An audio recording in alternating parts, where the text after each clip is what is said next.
I was just going to ask, what do you do to a bully? And I think LL Cool J had it right. Mama said, knock you out. You stand back up to a bully. That's what you do to bullies. Yeah, this is a topic that I've thought about quite a bit, because I know, like, for me growing up, it was, as long as you don't throw the first punch, like, I'll stand behind you, right? That kind of mentality. Like, if you're defending yourself, then, I've got your back, kind of thing. But that doesn't mean you don't throw the first punch. Like, our understanding of bullying has gotten much better about the different things that could be done that could be damaging. Like, I don't think I personally would judge it on who threw the first punch. I definitely would not. A good strong defense is sometimes a good offense. Yeah. Is that the saying? It's the strongest defense is I think a strong offense is a perfect defense, or something to that effect. I think the saying has been changed depending on who says it. It's so common that it could be.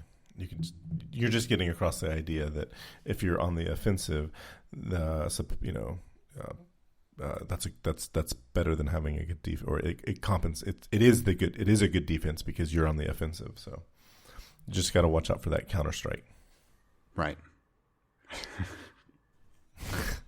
I can't help but laugh, though. So not really a side tangent, but it kind of goes hand in hand with this. A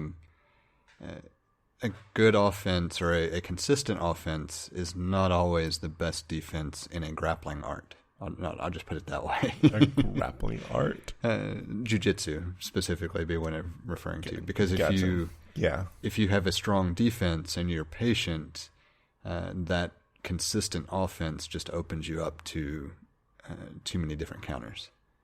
So it can't be offense without defense. It has to be a strong offense being a good defense with the mindset and addition of a defense.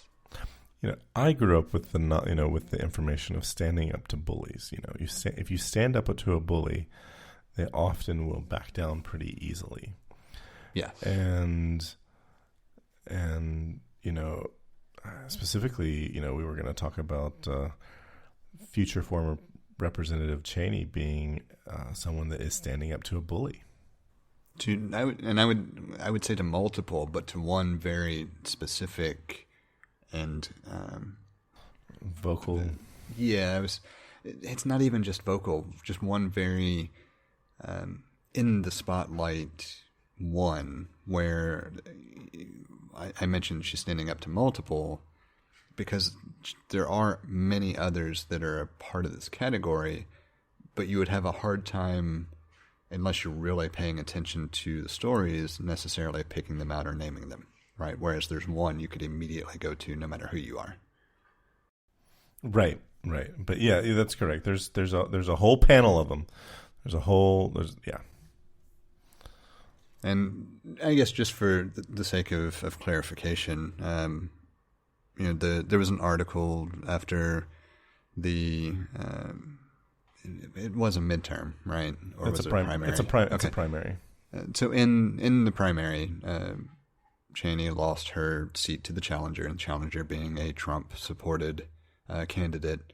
And immediately that evening, Cheney filed paperwork to convert the rest of her campaign funds into a political action committee with the express purpose of fighting those people who have denied the election results of 2020 based on fraudulent claims.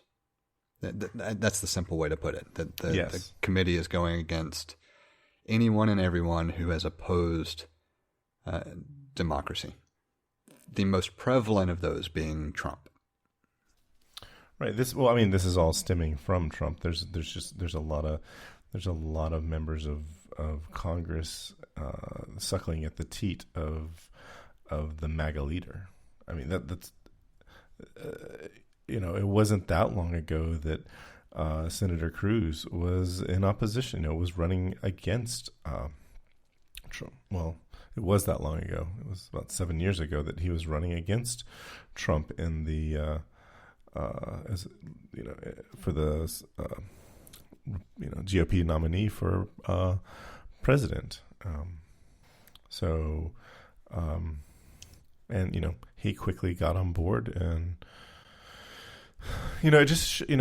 one of the things. So one of the problems, and this is a tangent, and I'll leave it at just the comment, and I'll give you time to for additional comment or rebuttal, and that is that it's a shame that in United States politics that that candidates have to go to extremes to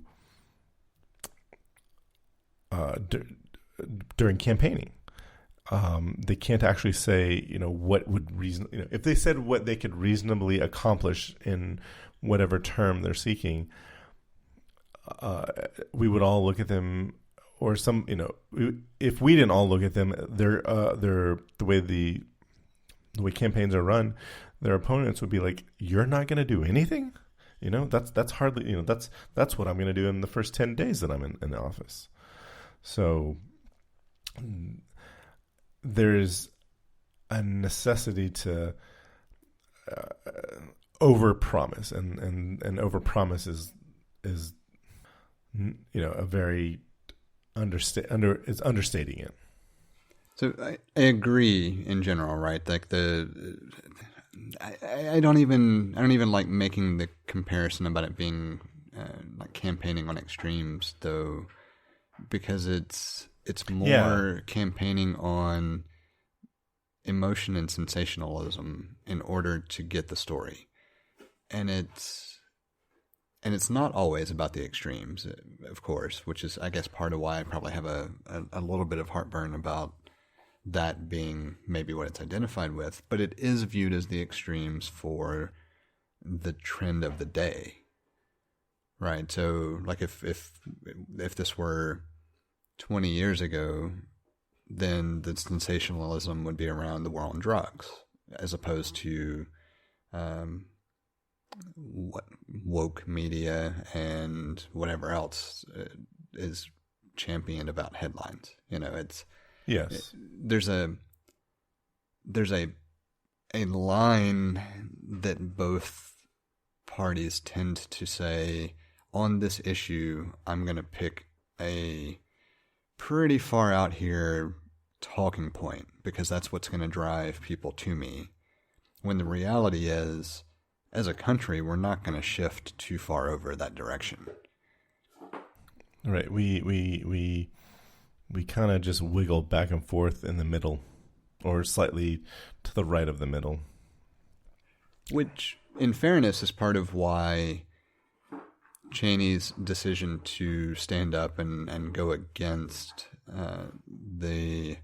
those who are claiming just complete misinformation and lies about the election is a big deal, because that does have the potential to be all of a sudden we're going to take 6 or 8 or 10 steps this direction.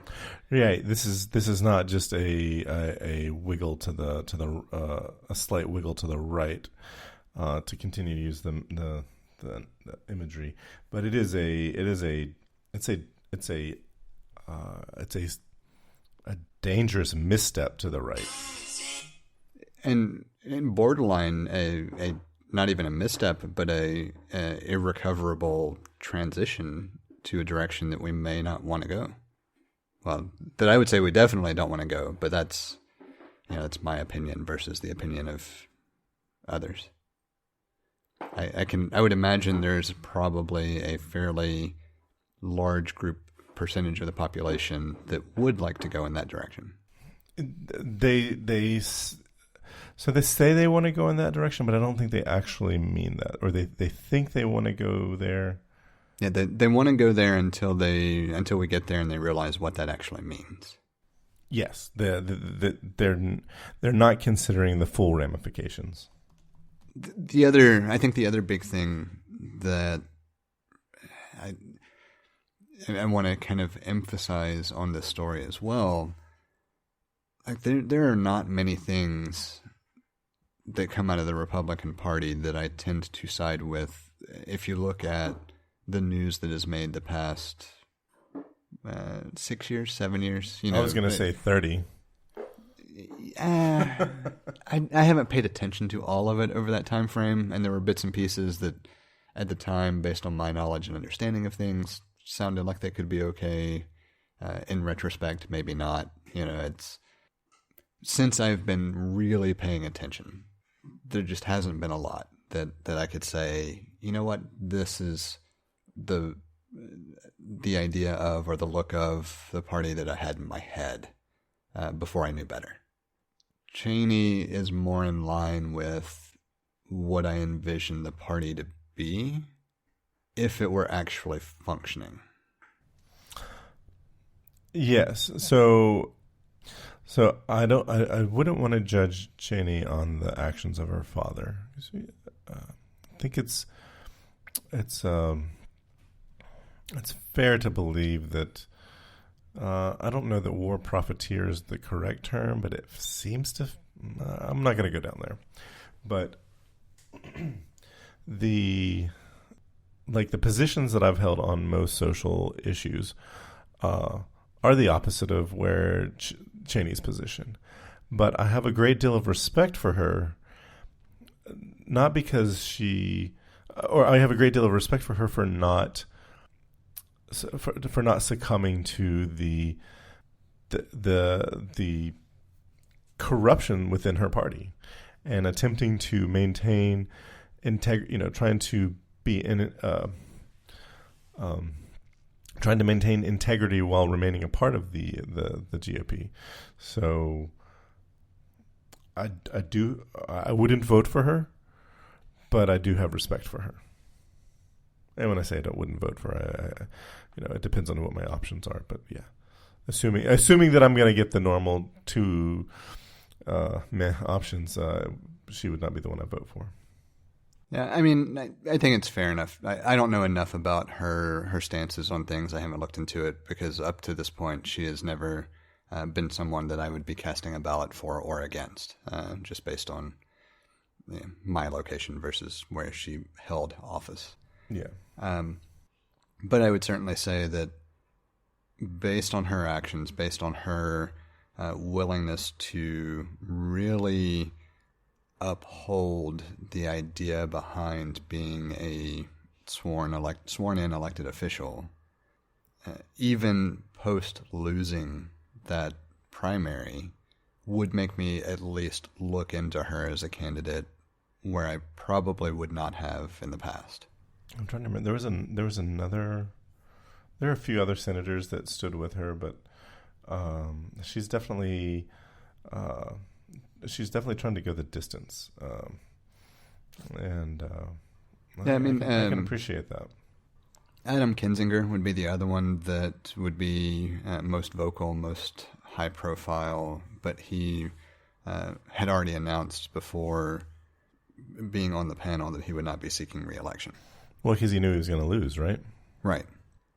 Like that, and that's the part that's so generally damning about the party at this point, is if you have someone that has that much control over anybody's future within the party, and there's no reality to a lot of the things that are being said, that's a really dangerous place to be.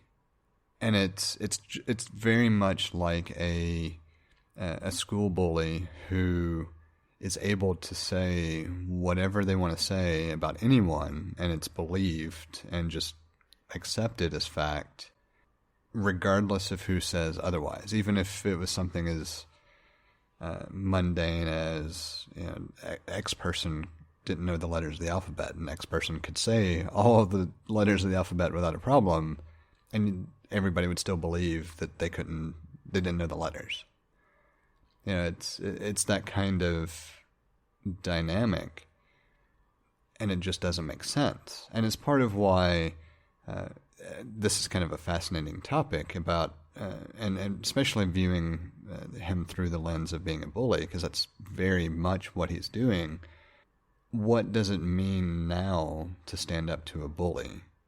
And it's obviously different stages, different a number of different things going to play, but I think it creates a different conversation, which is, one, what does it actually mean to be a bully now in the wake of what we know is possible? And two, how do you stand up to that type of bully and actually have a positive outcome? And I don't know that the latter part is answerable quite yet. Right. Well, I think, the concern here is that it's is it morally clear, or what's the other word that you correct me on? Ethically clear that what one should do when there is a bully. Regardless, morally or ethically, it should be relatively clear how we manage bullies or how we confront bullies. But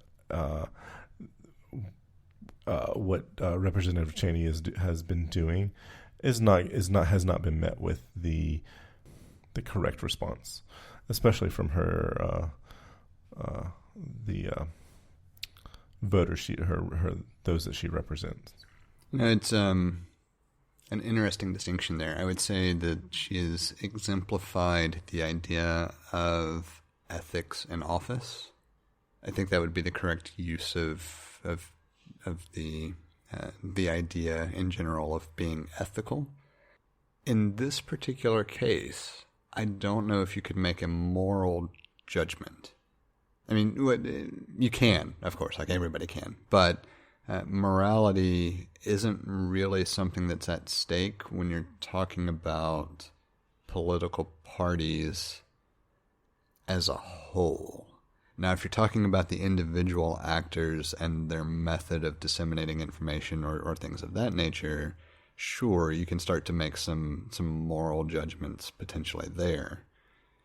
But the way you break it down, I think, would have an impact on how you could potentially go beyond just taking a ethically and philosophically idealistic position. So what you're saying is that ethical and moral are not interchangeable? They are not. Yeah. So I'm pretty sure we've talked about that a few times. Yeah, I keep doing it though. So this is a topic I also struggle with in general, because I don't know that we're going to have any kind of outcome that we can point to for the foreseeable future. It feels like we're a couple of years into a 4 to 6 year trajectory. Yeah. But the DOJ might have something else to say about it. It's that's another topic for another show. Well, yes, and it's also one of those things that we know just from current trajectories that could still be some time in the making. And so it's tough to even speculate what this is going to look like long term. Agreed. But that being the case, to use another bit of imagery, when you cut the head off the snake, what do you think is going to happen? Do you think the body dies with the snake? Well, it depends on whether the snake happens to be a hydra and it just grows a couple of additional heads in its place. That's a fair point. I was about to be like that, but then now I now follow where you're going there. So, yeah, it's. I think it's the move in the right direction. It sends the message that you can't just do whatever you want. You can't take office and then make up your own rules. So, but if you don't handle this correctly, that sets a horrible precedent. And it also sends the message that no matter how untouchable you think you are, you're touchable. There is some subset of the population that is willing to stand up against you. How successful that is, that remains to be seen. Yes. And how successful it will be in the future, it may shift. It may be, we may, different generations are going to handle this differently. Like we still have a disproportionate number of, or the age demographic in the federal government is disproportionately older than the population of the country. Yes. And that is always challenged by time. We have a number of different ways set up for you to get in touch with us to provide feedback, ask questions, or just comment in about something we've discussed. You can hit us up on Twitter or Instagram at untitled_hosts, or shoot an email over to untitled.hosts@gmail.com. Or get in touch directly with Jesse at jthart.com, or get in touch with me, John, via telepathy. If you would like to support our work or are interested in listening to our new after-show feed, head over to patreon.com/theUntitledPodcast and take a look at the options we have set up. Thank you for listening. We hope you've enjoyed the show. And we hope to connect with more of you as we continue this journey. That's a wrap.